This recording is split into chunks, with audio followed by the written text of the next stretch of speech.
for a fact in my walk, when I came back to the Lord and gave my life completely over to God, I know it was because the desperation of two parents seeking God and begging God for their lost child. It's okay for church people who are people of faith to pray out in desperation. What does desperation mean?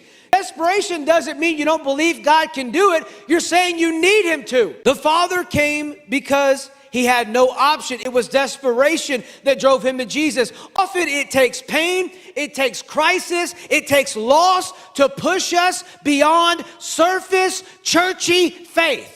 When things get real, the church people squeal for the Lord. When everything is out of control, we finally admit that we are no longer in charge. When everything begins to spin out of control, we finally are comfortable enough to say, Lord, I can't do it. And he usually will say, it's about time, I've been waiting.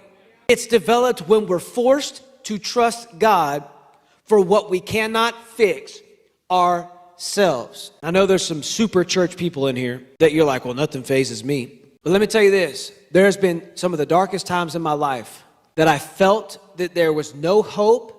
I could not see the light at the end of the tunnel, but that was when I wish that wasn't our human nature, but we have to feel the darkness squeezing in before we go to the light.